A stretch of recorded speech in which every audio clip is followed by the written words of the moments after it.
상위 호환이 렉서스잖아요. 그래서 보통은 토요타를 만들어 놓고 조금씩 좋은 걸 추가해서 렉서스가 나왔다라고 생각을 했는데 반대가 됐어요. 렉서스를 만들어 놓고 원가 절감을 시켜보자. 이 정도면 그래도 큰 불만이 없지 않을까라고 나온 차가 라부지 않을까.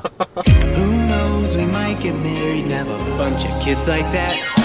We vacation out to Paris, friends, and maybe never even come back, no. That's why I put on my dancing shoes. Life would be a dream with a girl like you. Out on the floor, there's nothing I want more. So, wanna dance? With every smile, you got me wishing on every star beyond my reach. With every move, you got me dreaming of who you and I could be. If there was ever a love that felt so perfect. 안녕하세요, 서오토벌입니다. 오늘은 토요타 라브4 차주 인터뷰를 시작하겠습니다.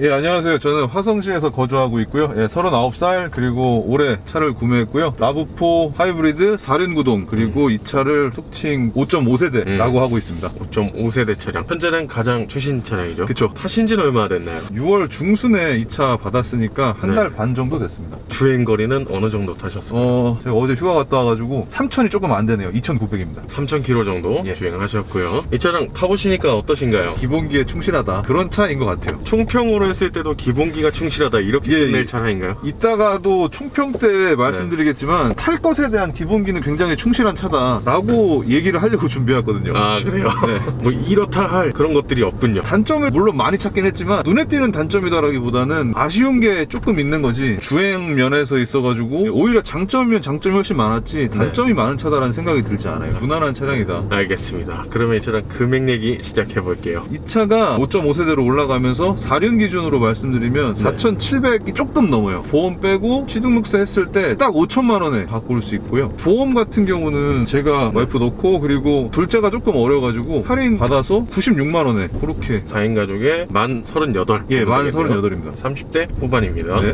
그럼 구매는 어떤 방법으로 하셨나요? 토요타 같은 경우는 대리점 가가지고 하는 수밖에 없고요. 방문을 하면 딜러가 지정이 돼가지고 그 딜러를 통해서만 구입이 가능하고 차량 대금도 토요타 코리아로 돈을 다 집어넣는 걸로 그렇게 되어 있습니다. 현금 차량인가요? 5천에서 3천은 현금 했고 2천은 카드 뭐 프리미엄 그거 된다 그래가지고 한 번에 샀어요. 알겠습니다. 그러면 이 차량 연비는 어떻게 나오나요? 지금 연비가 좀 떨어지긴 했는데 발컨 없이 18, 19가 나와요. 노멀 모드로 놔둔 상태에서 쏴야겠다 해서 악셀 세게 밟고 해도 얘는 18, 19가 나옵니다. 그러면 최대 어느 정도까지 나올까요? 이번에 휴가 갔을 때 한 번 해봤거든요. 크루징도 걸어놓고 다 한번 해봤는데 28 하고 전체 주행거리 봤을 때는 24 그 정도 나오더라고요. 확실히 하이브리드라 네. 뭐 연비가 잘 나오는 건 어쩔 수 없겠지만 엄청난 연비를 자랑하고 있습니다. 그러면 바로 장점 이야기로 넘어가 볼게요. 일단 장점은 무조건 연비고요. 제가 일단 전에 찾던 차랑 이제 비교할 수밖에 없는 게 지금도 갖고 있지만 K3고 13년식이거든요. 1.6 휘발유인데 그 차 같은 경우는 연비가 매우 안 좋아서 유류가 많이 비싸지기 전에 5만원 넣으면 300km, 350km 정도밖에 못 탔어요. 근데 이제 이 차 같은 경우는 똑같이 5만원을 주유하면 그러면 한 700은 타거든요. 그리고 동호회 분들 얘기로는 이게 이제 풀 주유했을 때 여기 찍히는 게 1000이 찍힐 수 있거든요. 잘 하시는 분들 같은 경우는 10번 주유하고 센터 간다 그렇게 말씀을 하셔요. 확실히 연비는 정말 대표적인 장점인 것 같습니다. 그러면 또 다음 장점 어떤 거 있나요? 두 번째 장점은 토요타에서 얘기하는 E4 시스템이라고 얘기하는데 다른 회사 차들 같은 경우는 4륜을 선택하게 되면 프로펠러 샤프트라든가 이런 것 때문에 무게가 증가해서 연비가 감소하게 돼요. 얘 같은 경우는 이제 2륜하고 4륜의 연비 차이가 0.3 정도밖에 차이가 안 나거든요. 이게 샤프트가 없고 그리고 뒷바퀴 구동은 뒤에 모터가 따로 돼 있어요. 그러다 보니까 공차 중량에서 크게 증가하는 게 없어서 일단 연비가 차이가 거의 없다라고 보시면 돼요. 그게 하나 장점이고 그리고 이제 요거 관련해가지고 저도 유튜브 몇 개를 봤거든요. 리뷰하시는 분들 보통 하는 얘기가 전기 신호를 준다 그래가지고 얘가 되게 즉각적으로 반응은 하진 않는다. 다만 그래도 4륜의 역할을 충분히 하고 있다. 특히나 뭐 와인딩 로드나 이런데 코너를 급하게 들어가는 데서도 분명히 역할을 하기 때문에 4륜은 맞다. 다만 적극적 개입이 좀 떨어지긴 한다 라고 하는 단점을 얘기해 주시는데 그거는 차를 극한까지 몰았을 때 얘기고 공도에 비교해서 차를 쓸 때는 전혀 문제가 없어요. 일반 사람들이 타기에. 예, 사륜의 역할을 충분히 한다라고 생각을 해요. 그러면 장점 또 뭐 있을까요? 2포랑 연결이 되는 건데 프로펠러 샤프트가 이게 없잖아요. 그러다 보니까 뒷좌석 보시면 이게 좀 평평해요. 이쪽 공간이 제 기준인데 조금 여유가 있다라는 생각이 들었어요. 발을 편하게 놓을 수 있다라는 네. 생각이 들었고, 그리고 뒷자리가 굉장히 편안했어요. 키 크시지만 네네. 저도 184 정도 되는데 동급이 투싼하고 스포티지인데 뒷좌석 공간만큼은 그 차들이랑 비교했을 때 얘가 좀 더 좋다라고 판단을 했었어요. 높이도 그렇고, 그리고 앞발 놓는 것도 그렇고. 동급 차량 대비 실내 거주성이 편하다 이렇게 보면 되겠습니다. 네, 네. 그러면 또 장점 어떤 거 있을까요? 개인적으로 승차감이 되게 좋다라고 생각을 하거든요. 저 그 생각 계속 하고 있었거든요. 아, 그래요? 네. 저는 타본 차의 가짓수가 그렇게 많지가 않다 보니까 제가 함부로 승차감이 좋습니다라고 말했을 때 걱정을 좀 했는데, 어쨌든 비교 대상은 K3랑 비교예요. 네. 당연히 좋을 수밖에 없다라고 생각은 드는데, 개인적으로 얘가 승차감이 좋은 가장 큰 이유는 시트 때문이라고 생각하거든요. 시트에 앉았을 때 되게 부드러워요. 너무 극단적인 얘기지만 좀 이렇게 낭창낭창하다는 느낌이 들어요. 되게 부드럽고 운전하면서 네. K3랑 비교했을 때 너무 편하네요. 장거리를 가게 됐을 때 피로감이 현저히 줄어들죠. 제가 꼽은 또 하나의 장점은 승차감이라고 생각합니다. 시트가 또 한몫한다고 방금 말씀하셨는데 네. 제가 지금 앉아있는 사람 입장에서도 이게 그래서 내가 더 편안함을 느꼈구나 하고 느낄 수 있는 부분인 것 같아요. 네, 네. 하체는 하체대로 걸러주고 시트에서 한 번 더 걸러줘서 실제로 이 운전자 혹은 앞좌석에 앉은 사람들이 느꼈을 때 굉장히 편안하다라고 느껴지는 것 같더라고요. 그러면 방금 전에 공간 얘기했었잖아요. 네. 트렁크 공간 어떻게 보시나요? 제 직장 동료 중에 투싼도 있고 스포티지도 있고 소렌토 카니발 다 있거든요. 네. 해서 그분들 거 트렁크를 다 봤어요. 물론 이제 이 차는 소렌토나 이쪽이랑 동급은 아니지만 그래도 투싼이랑 비교했을 때, 투싼 지금 세대 말고 한 단계 전 세대랑 비교했을 때 저는 트렁크 공간 나쁘지 않다라고 생각을 하고 있어요. 트렁크 공간 얘기할 때 보통 골프백 말씀들 하시잖아요. 근데 제가 골프를 안 쳐가지고 골프백을 넣어본 적은 없는데, 이번에 휴가 준비하면서 큰 캐리어 2개, 아이스박스 2개, 마트 장 보는 가방 있잖아요. 아, 네. 그거 3개 실었는데 유리가 보였어요. 다 바닥에 깔을 수 있었다는 거죠. 네네네. 그래서 저는 괜찮았었던 것 같아요. 4인 가족이 여행을 가는데 불편함이 없다. 그러면 충분히 넓은 공간을 제공하는 거죠. 네네. 그러면 이번에는 단점 이야기 시작해 보겠습니다. 단점을 준비해 왔는데 이건 단점입니다라고 말씀드릴 거 하고, 요거는 그냥 조금 아쉽습니다 이렇게 구분해서 말씀을 드릴게요. 확실하게 이 차의 단점이다라고 할 만한 건, 일단 스피커, 음악 듣는 걸 좋아하는데 그렇다고 막 되게 고음질을 선호하거나 그러지는 않거든요. 이것도 이제 비교 대상이 K3인데 개인적으로 K3보다 그 소리를 모아주는 게 떨어진다라고 생각을 해요. 아무리 여기서 설정을 한다 해도 고음은 고음대로 날아가고 저음은 저음대로 날아가요. 따로 노나요? 예, 완전하게 따로 놀아요. 그래서 뭐 흥얼거리다가도 눈살이 찌푸려져요. 얘 왜 이러지? 이런 생각이 들게 되는데, 네. 제가 이제 이 차를 결정하는 과정에서 렉서스 NX300H도 한번 시승을 해봤거든요. 해보고 느꼈던 게, 이따가 풍절은 말씀드리겠지만 네. 세팅이 그 차랑 똑같아요. 차체라든가 엔진 네. 구조라든가 다 동일하거든요. 네. 보통 이제 상위 호환이 렉서스잖아요. 그래서 토요타를 만들어 놓고 그리고 조금씩 좋은 걸 추가해서 렉서스가 나왔다라고 생각을 했는데 반대가 됐어요. 렉서스를 만들어 놓고 원가 절감을 시켜보자. 여기서 조금씩 빼보자. 해서 이 정도면 그래도 큰 불만이 없지 않을까라고 네. 나온 차가 라부지 않을까. 네, 오히려 반대로 생각하게 됐어요. 렉서스 괜찮거든요. 소리 네. 되게 좋더라고요. 얘는 단점이에요. 이 부분은 단점이라 생각해요. 단점이 근데 방금 말씀하신 내용 하나로 끝나버린 것 같은데요. 렉서스에서 토요타로 내려오면서 뺄 거를 다 빼면서 이거 이 정도면 이제 팔 수 있지 않을까 하면서 나온 게 라브라하게. 저는 그게 맞다고 생각을 해요. 이렇게 말해도 될지 모르겠는데 토요타가 약간 원가 절감에 유명한 브랜드가 맞긴 하거든요. 그러면 스피커 방금 말씀해 주셨는데 네. 또 이렇게 아쉽다 할 만한 거 네. 어떤 거 있나요? 보통 이제 카페 동호회 활동하시는 분들 보면은 네. 제가 안 그래도 여기 출연 전에 네. 미리 글을 남겼었어요. 출연하는데 준비해서 잘 하긴 할 건데 혹시나 이제 단점 부분 제가 너무 막말하면 안 되니까 미리 알려주실 수 있냐고 글을 올렸을 때 네. 많이들 말씀해 주시는 게 풍절음, 노면 소음 보통 많이 얘기를 해 주시더라고요. 근데 저도 이제 비교 대상이 또 K3다 보니까 그 차는 훨씬 시끄럽거든요.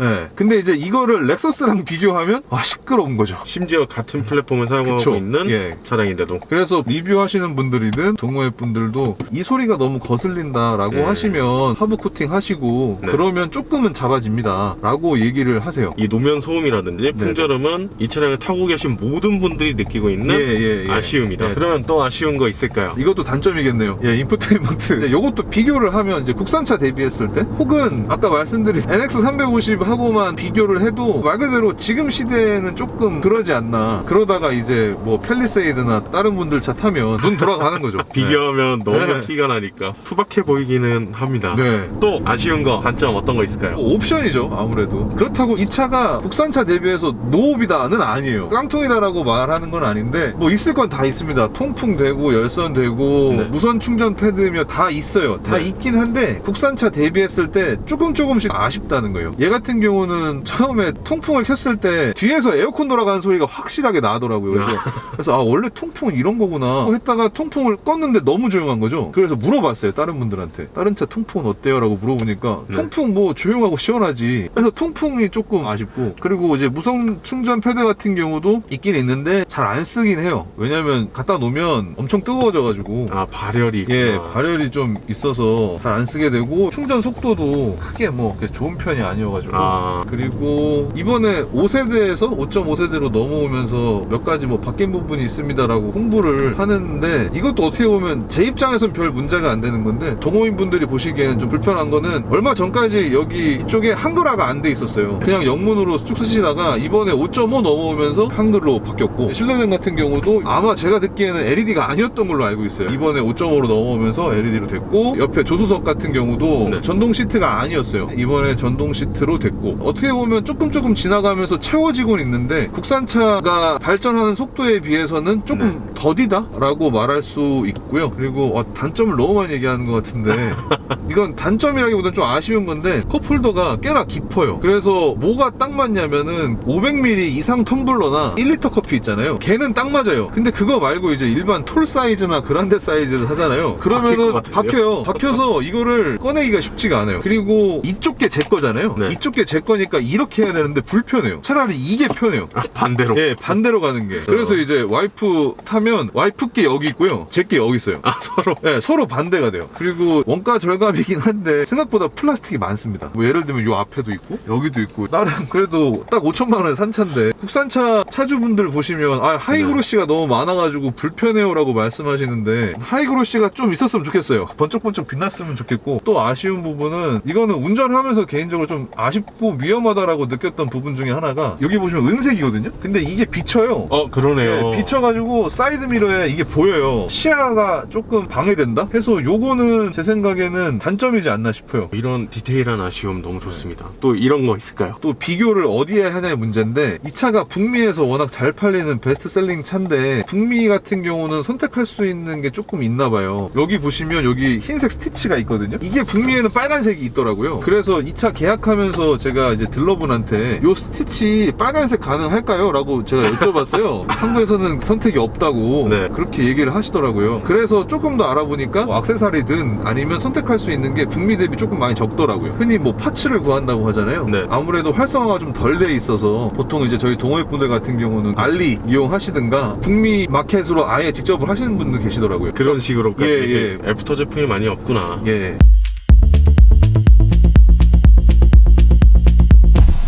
이 차량 타고 다니시면 주위에 반응 어떤가요? 처음 질문이 너 일본차 왜 샀어? 라고 물어보시고, 그리고 제가 답변 드리는 게 하이브리드를 생각하다 보니까 일로 오게 됐어요 라고 말씀을 드리면, 보통 수긍을 하시거나 아니면 이제 조금 연배가 있으신 분들은 그래도 국산이 낫지 않겠어? 라고 보통 많이 얘기를 하시죠. 설명은 잘 해드립니다. 차에 대해 좀 알고 계신 분들은 아시잖아요. 현대기아 1.6 터보 하이브리드 엔진 자체에 좀 오일 이슈라 그러나? 그런 것도 있고 하는 내용을 알고 계시는 분들이 있으시면, 그래 그럴 바에는 그냥 이게 맞지 라고 말씀 많이 해주시더라고요. 다소 옵션은 떨어지더라도 차 기본기 자체 완성도에 있어서는 조금 더 좋다고 평가를 하니까. 네네네. 그러면 또 다른 질문 드려보겠습니다. 이 차량 구매하시기 전에 비교했던 차량 어떤 거 있었나요? K3에서 이번 차로 넘어갈 때는 무조건 하이브리드라고 생각을 했어요. 국산 하이브리드 차는 다 알아봤던 것 같아요. 실제로 작년 11월 달에 소렌토를 걸어놨었거든요. 네. 일단 소렌토를 했던 이유는 뒷자리에 독립시트, 6열 독립시트가 그 당시에 처음 나왔었어요. 그래가지고 그거 옵션 걸고 했었거든요. 네. 그때 제가 한 11개월에서 13개월 기다리셔야 된다고, 그래서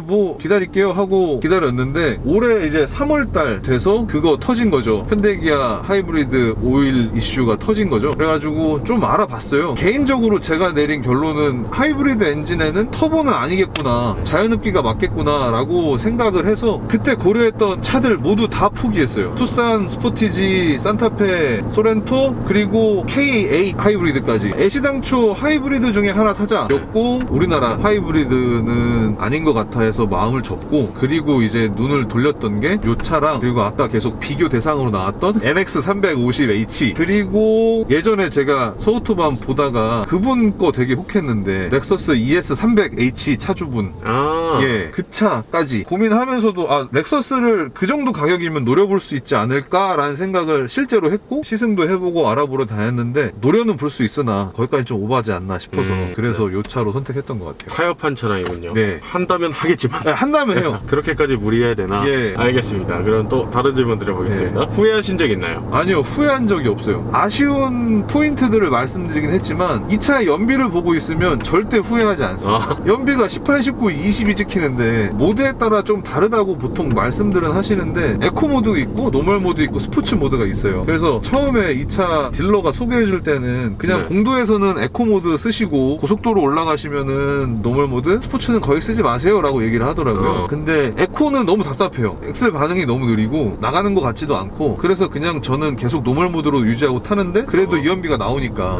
그리고 정말 속 터질 것 같다라고 느껴지면 그냥 스포츠 돌린 다음에 악셀 한번 세게 밟아주면 얘가 그래도 2.5니까 잘 나가요. 무리 없이 쭉 잘 밀어주더라고요. 후회할 만한 부분은 예, 전혀 없었군요. 후회할 만한 부분은 없었어요. 그러면 또 다른 질문 들어볼게요. 이 차량 구매를 고민하고 계신 분들이 구매하기 전에 참고해야 될 거 어떤 거 있을까요? 일본 차다라고 하는 거에 대한 거부감 내지는 주변 반응이 신경 쓰이신다고 하면 이 차는 선택을 안 하시는 게 맞다고 생각을 해요. 그럼에도 불구하고 탈래라고 하면 굉장히 좋은 차예요. 그리고 좋은 옵션이 있는 게 내가 차를 구매하는데 하나의 큰 선택지가 될 거다라고 하면 이 차는 구매하시면 안 돼요. 그러면 이제 국산으로 가셔야 돼요. 그거 말고는 저는 다 좋다고 생각합니다. 하이브리드 차인데 토요타 거다 혹은 렉서스 거다라고 하면 기본적인 엔진 내구성이라든가 그런 거는 솔직히 세계 최고라고 생각을 하고 증명됐다라고 생각하기 때문에 내구성 부분에 있어서는 전혀 문제가 안 된다라고 생각을 해요. 자, 그러면 이 차량 마지막 총평 부탁드릴게요. 총평이요? 초반에도 말씀을 드렸던 것 같은데 기본기가 되게 충실한 차라고 생각을 해요. 기본기가 탄탄한 차, 탈 것에 대한 개념을 가장 정확히 이해하고 있는 차가 아닐까라는 생각을 하고 있고, 솔직히 이거 할 때 전기차도 좀 알아봤거든요.